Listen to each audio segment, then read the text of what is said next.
All right, welcome to Black Swan Revelations. My name is Shane, and in today's video, we are going to be talking about the red heifer conspiracy.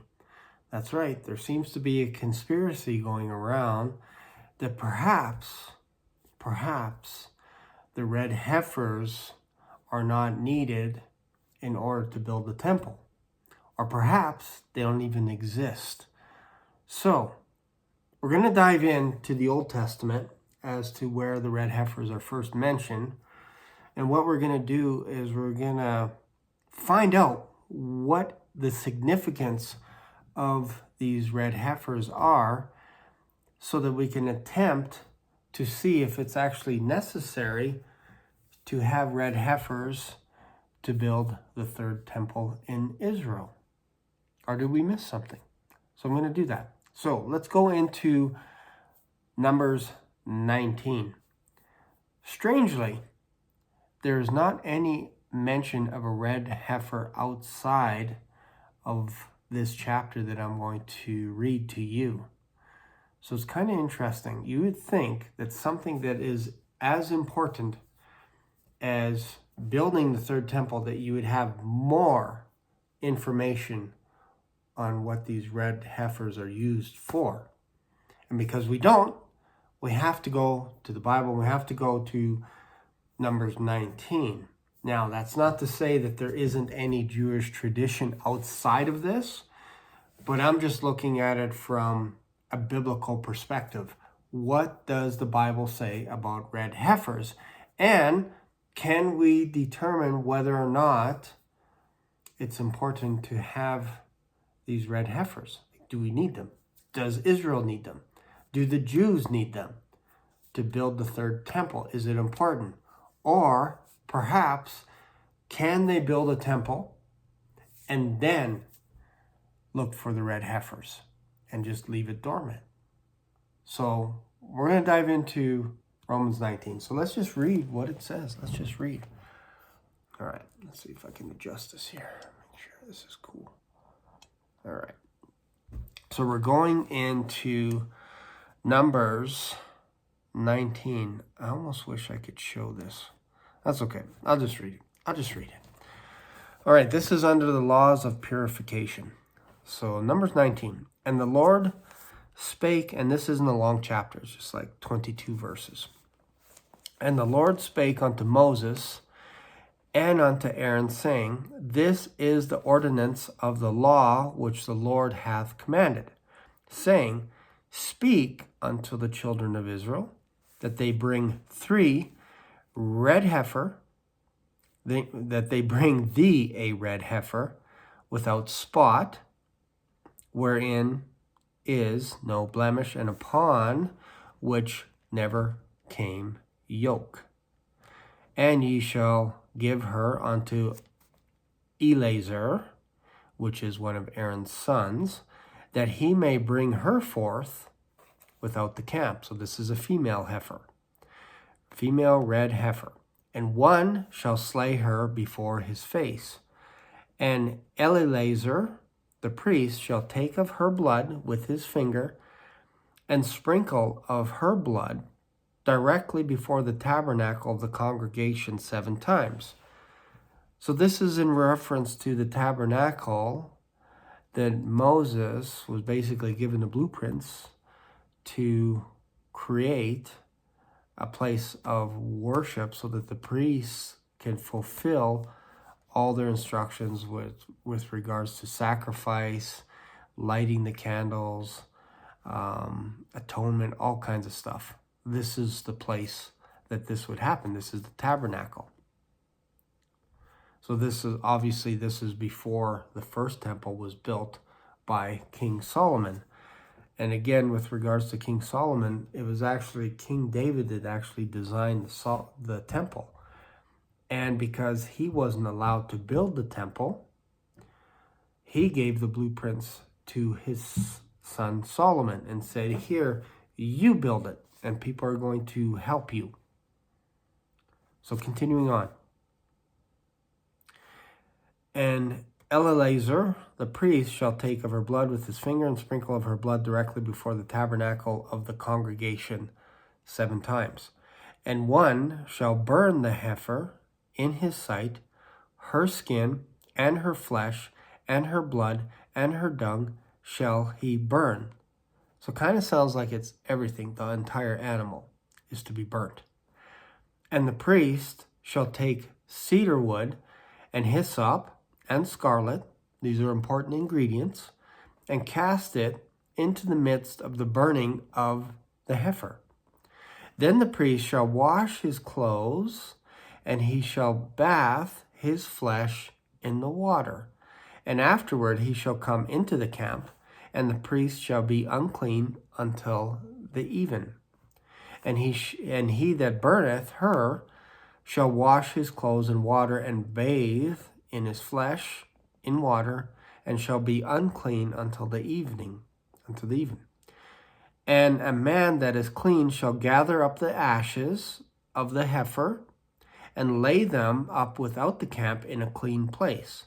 And it shall be kept for the congregation of Israel for a water of separation. It is a purification for sin. And he that gathereth the ashes of the heifer shall wash his clothes, and be unclean until the even. And it shall be unto the children of Israel, and unto the stranger that sojourneth among them, for a statute forever. So you have to ask yourself, what does forever mean? Because it looks like for at least 2,000 years, almost 2,000 years, they haven't had this tabernacle of the congregation, and they don't have the temple itself. So when we're talking about we're talking about the tabernacle in the first 5 books of Moses, talking about the tabernacle. Nowhere does it say that a temple is going to be built. This was an idea that King David came up with. He didn't like the idea of the ark being in a tent that they had created, because my humblest understanding of the Old Testament is the tabernacle was done away with because it was in Shiloh. And there's a bunch of stuff that went on there. Obviously, the northern tribes were starting to do different things. They started practicing idol worship. They had 2 calves, one in the southern part and then one in the northern part as far as Dan. And they expelled, if you will, the priests. So the Levites were actually migrating back to Judah because Israel didn't want them to be their priests. So instead, what they were doing is they would just go up to people and say, hey, how would you like to be a priest today and lead Israel into righteousness and worshiping these golden calves? How would you like that job? It was by election. It wasn't by DNA, meaning the sons of Aaron, they didn't get voted into office. The Levites didn't get voted in. So Aaron and his descendants were to take care of the tabernacle, all the furnishings. They were to take care of all that stuff. They weren't voted in. That's very important. They were not voted in. Israel was voting in priests, as in whatever king showed up, they would go, you're a priest today. You're a priest. Not so with the descendants of Aaron, and more specifically with the Levites. So you have the Levites, then you have the 3 sons of Levites, and one of the sons actually has a descendant, which is Moses and Aaron. And then from Aaron's sons, he had 4 sons. 2 of them died by basically at the wrong time, wrong place. They put strange fire into their censer, just as the fire of God was coming down to sanctify the tabernacle, and they died. They were burnt to a crisp right there on the spot. So it's interesting that this is going on here with regards to this tabernacle, and now we have an introduction to the red heifer, a female red heifer, for the idea to cleanse Israel from their sin. So it's kind of interesting, right? But it starts with the priests. The priests are to take this red heifer out, sacrifice it, kill it, and then they are to burn it. And then once they burn it completely to ash, they are to hang on to those ashes, put them into the waters of separation, and that's where they bathe, that's where they wash their hands, and then now ritually they would be clean, although their consciences would not be clean, because that's what Jesus Christ does for us.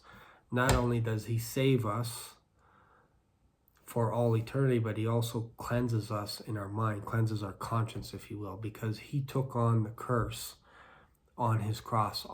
Everything that we've ever done, past, present, future, he took that all on the cross upon himself, thus cleansing our conscience, because there is no way that we can save ourselves. All right, so let's continue here. Wash his clothes, bathe his flesh, man that is clean. And he that gathereth the ashes of the heifer shall wash his clothes and be unclean until the evening. Okay, let's go down here. So again, this is part of the reasoning behind having these ashes and water. Is because from time to time people would, whether unbeknownst to them or coincidentally, whatever it is, they would handle a dead body. When I say unbeknownst to them, meaning they would be going for a walk and all of a sudden they come across a dead body and they're like, well, we got to do the right thing. We got to let the family notice. Perhaps we got to take this body off the road. And because they touched the dead body, they are now unclean.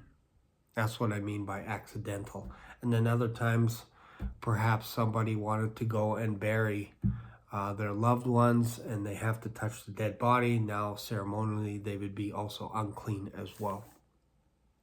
All right, so verse 11. He that toucheth the dead body of any man shall be unclean 7 days. He shall purify himself with it on the 3rd day, which is interesting. And on the 7th day he shall be clean. But if he purify not himself the 3rd day, then the 7th day he shall not be clean.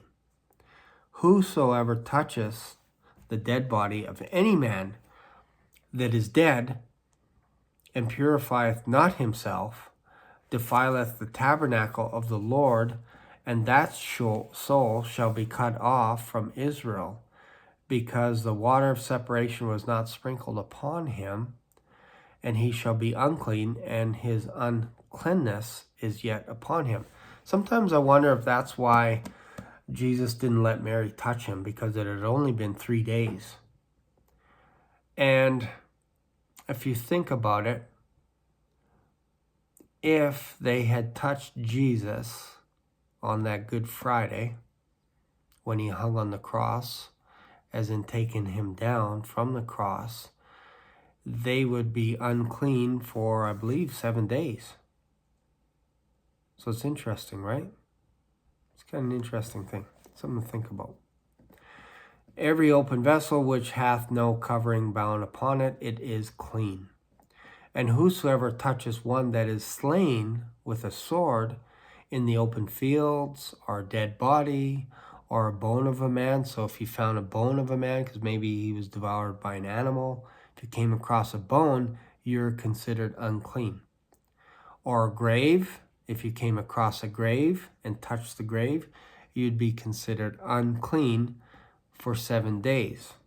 That's kind of interesting. I didn't really pay attention to that before. And for an unclean person, they shall take of the ashes of the burnt heifer of purification for sin, and running water shall be put there into a vessel. So you would not just take the vessel and dip it into something, but you would actually pour water, had to be running water, continuously running water, into the vessel. And a clean person shall take hyssop, and dip it in the water, and sprinkle it upon the tent, and upon all the vessels, and upon the persons that were there, and upon him that touched a bone, or one slain, or one dead, or a grave. And the clean person shall sprinkle upon the unclean on the 3rd day and the 7th day, and on the 7th day he shall purify himself and wash his clothes and bathe himself in water, and shall be clean at even. But the man that shall be unclean and shall not purify himself, that soul shall be cut off from among the congregation, because he hath defiled the sanctuary of the Lord. The water of separation hath not been sprinkled upon him. He is unclean.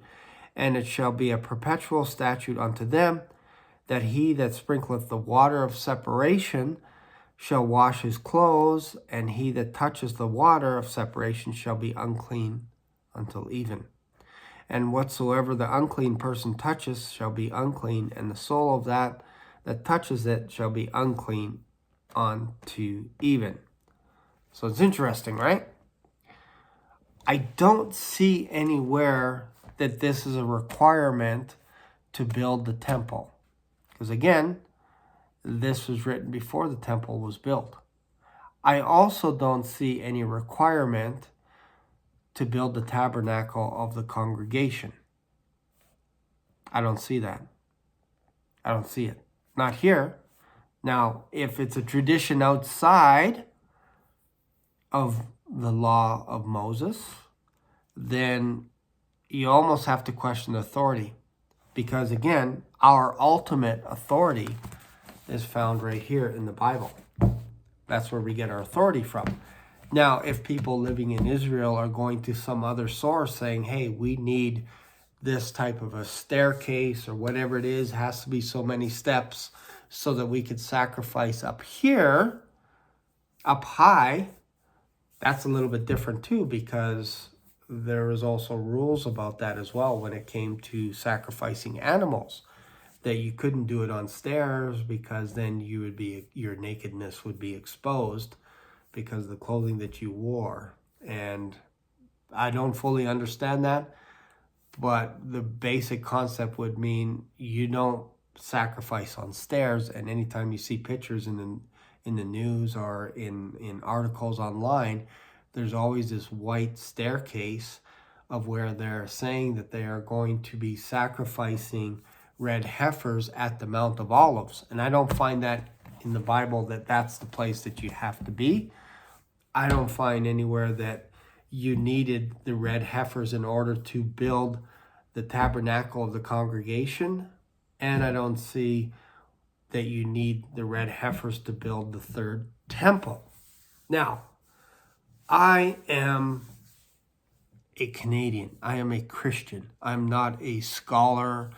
I'm not a geologist. I'm not a scientist. Nothing like that. This is just me reading the Bible, and I'm just saying I don't see it. I'm not saying if you're in Israel and you desire to build a temple and you feel like you need a red heifer to do that, I'm just saying I don't see it. If you said, hey, we need red heifers because of this sanctification or because of the water of separation, I get it. I understand.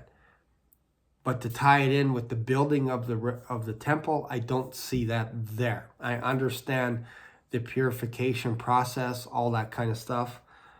But it kind of sounded like that was created after Moses laid out the blueprints for people to start designing the articles of clothing for the priests, and also the design, the engraving, if you will, of all the curtains, and also the hammering of the 2 silver trumpets, the ark itself, the building of the ark itself, all this kind. I don't see any of that applying just yet for the red heifers.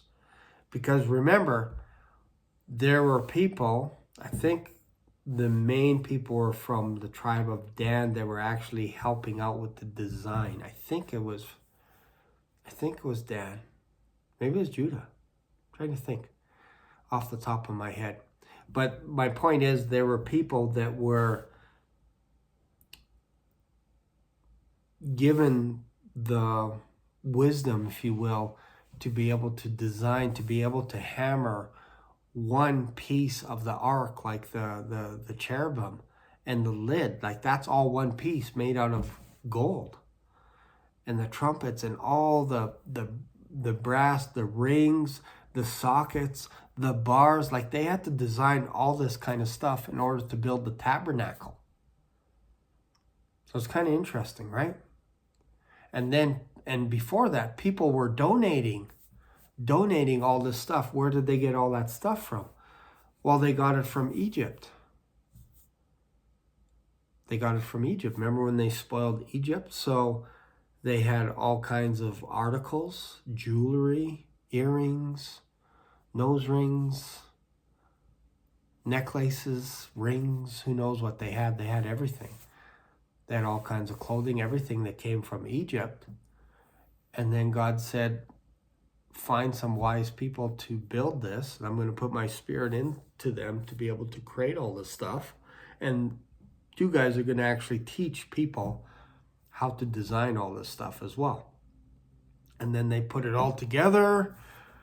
And then Moses dedicated it after dressing Aaron and his 2 sons, actually his 4 sons, and dressed them all up and sanctified them. And then also the place of worship as well. And then fire came down upon the whole tabernacle, which is kind of interesting. So just, I should say, like the glory of the Lord came upon the whole tabernacle. So again, I don't see that. But again, I'm not a scholar. What do you think? What are your thoughts about this red heifer?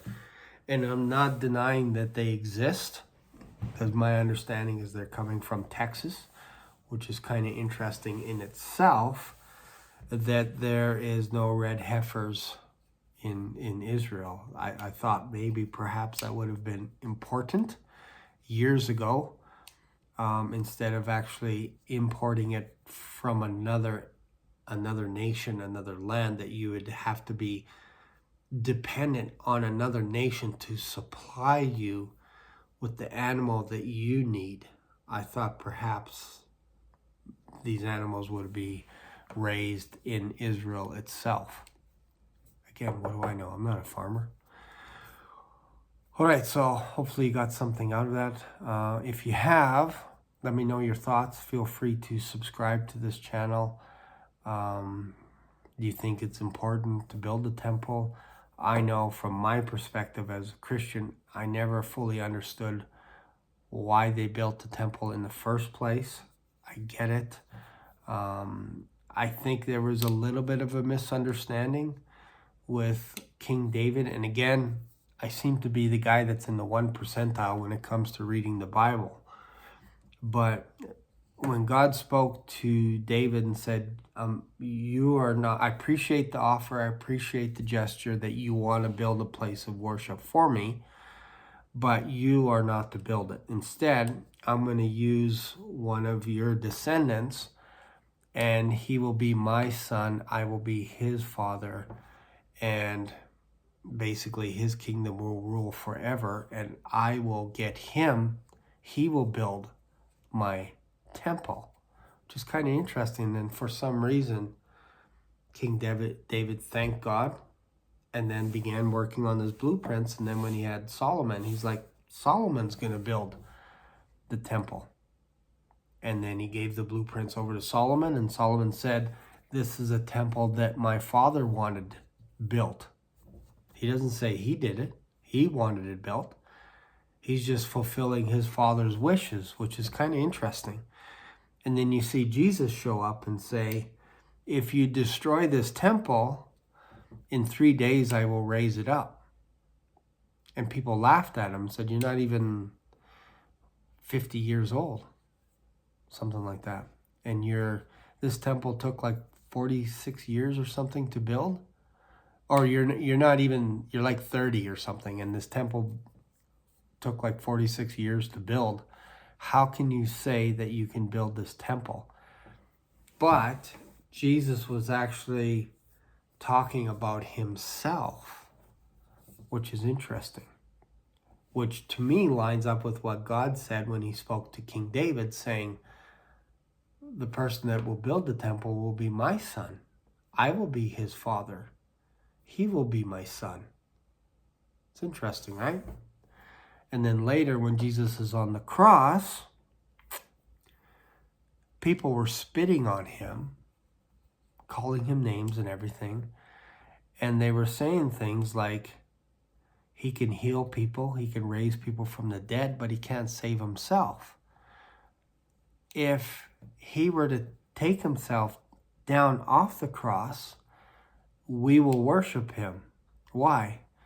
Because he said that he could build the temple. He can tear down our temple and build it in 3 days. Well, let's see him do something simple like pull himself off the cross, and then we will worship him. So they were mocking him. It's kind of interesting, right? And then what's interesting too is King Solomon, after the temple was built, he began to dedicate the temple. And he started dedicating it by raising his hands and saying that basically, who am I to build this temple and all this? Can this temple really hold God? Like really at the end of the day, can this temple contain God? And I think Solomon knew the answer, no. But we can treat this as a place of worship where we worship God. And if we don't worship God in this place, and we end up worshiping other gods, then when you scatter us all over the world, when those people turn to this direction, hopefully you'll forgive them wherever they are. Hopefully you'll remember them and you'll forgive them. And I can only imagine the people that were worshiping with King Solomon, all of Israel, gathering around this temple, raising their hands and worshiping God, and then listening with one eye open as King Solomon saying, when you get scattered because you don't obey me or worship me anymore, and instead you worship Molech and all these other gods, remember them when they turn this direction. Remember them, Lord. And meanwhile, everyone's like, Solomon, like, we just built this temple. What are you talking about? I think King Solomon was prophetic. I think he was prophesying over the nation of Israel because of something that's going to happen to them in the future, which is they are going to get removed from the land again. And they did. The Assyrians came in, took them out, took the 10 northern tribes out. And King Solomon himself had like 300 wives and 600 concubines, something like that. He had a lot of women in his life. And he erected so many temples and places of worship that would shock most people today, I think, because he fell. He fell because he followed what his many wives' desires were, which was to worship just about every other god under the sun. And then that's why Israel was ripped away from King Solomon. At least 10 tribes were ripped away from him, but it wasn't in his lifetime. It was ripped away from his son. And his son ended up having 2 tribes, which is Judah, and the 10 northern tribes were eventually carried away into Assyria, and then by the Assyrians, and then the Babylonians came in and carried away the tribe of Judah, the tribe of Benjamin, and then also the tribe of Levi into Babylon, and they were to be there for 70 years. So it's interesting that Daniel actually prayed in the direction of where Israel, where the temple was, and said this kind of the same prayer as King Solomon, like, forgive them, forgive us.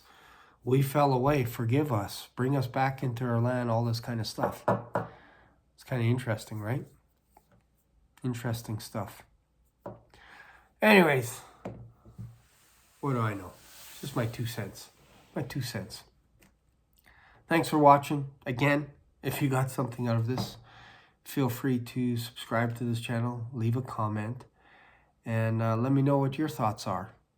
Hopefully you got something out of this video. Thanks so much, and I'll see you in another video. Bye for now.